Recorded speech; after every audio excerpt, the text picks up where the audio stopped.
रासपाका यी 4 चर्चित महिला सांसदहरूको पढाइ तथा तलब कति? पहिलो नम्बरमा रहेकी छिन् आशिका तामाङ। आशिका तामाङ एक नेपाली राजनीतिज्ञ, सामाजिक अभियन्ता र पूर्व अभिनेत्री हुन्। उनी हाल राष्ट्रिय स्वतन्त्र पार्टीबाट प्रतिनिधि सभा सांसदका रूपमा कार्यरत रहेकी छिन्। धादिङ क्षेत्र नम्बर 1बाट प्रतिनिधि सभा सदस्यमा निर्वाचित आशिका तामाङ राजनीतिमा आउनुअघि भ्रष्टाचार विरुद्ध र सरकारी सेवामा हुने ढिलासुस्तीका विरुद्ध आवाज उठाउने सामाजिक अभियन्ताका रूपमा चर्चित थिइन्। उनी करिब 15 वर्ष जर्मनीमा बसेर स्वदेश फर्किएकी हुन्। आशिका तामाङले केही चलचित्रहरूमा अभिनय पनि गरेकी छिन्।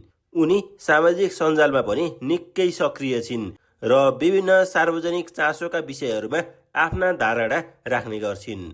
आशिका तामाङले स्टाफ नर्स अध्ययन गरेकी छिन्। उनको अहिलेको तलब प्रतिनिधि सभा सांसदको 65,171 रुपियाँ हुने गर्छ। साथै अन्य भत्ता र सेवा सुविधा समेत रहने गर्छ। दोस्रो नम्बरमा रहेकी छिन् रन्जु दर्शना वा न्यौपाने। राष्ट्रिय स्वतन्त्र पार्टीबाट काठमाडौँ क्षेत्र नम्बर 1बाट विजयी भएकी रन्जु दर्शना राजनीतिमा तत्कालीन विवेकशील नेपाली दलबाट प्रवेश गरेकी थिइन्। 21 वर्षको कलिलो उमेरमा विक्रमसम्म 2074को स्थानीय तह निर्वाचनमा काठमाडौँ महानगरपालिकाको मेयर पदमा उम्मेदवारी दिएपछि उनी राष्ट्रिय रूपमा चर्चामा आएकी थिइन्। अहिले रन्जु दर्शना स्वतन्त्र पार्टीको केन्द्रीय सदस्य र सांसदका रूपमा सक्रिय छिन्। उनले त्रिभुवन विश्वविद्यालयबाट राजनीति शास्त्रमा स्नातकोत्तर गरेकी छिन्।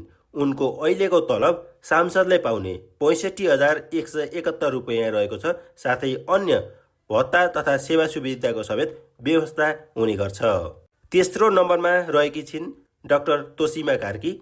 राष्ट्रिय स्वतन्त्र पार्टीकी केन्द्रीय समिति सदस्य डाक्टर तोसीमा कार्की प्रतिनिधि सभा सांसदको रूपमा ललितपुर क्षेत्र नम्बर 3बाट विजयी भएकी हुन्। उनी यसभन्दा अघिको निर्वाचनमा समेत विजयी भएकी थिइन्। उनी प्रचण्ड नेतृत्वको सरकारमा स्वास्थ्य मन्त्री समेत रहेकी थिइन्।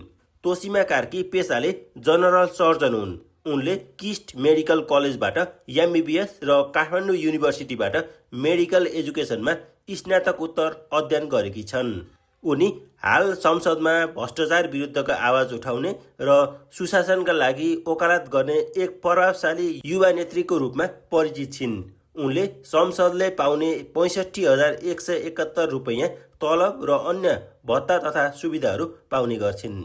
र चौथो नम्बरमा रहेकी छिन् शोभिता गौतम। हाल कानुन, न्याय तथा संसदीय मामिला मन्त्री रहेकी शोभिता गौतम राष्ट्रिय स्वतन्त्र पार्टीको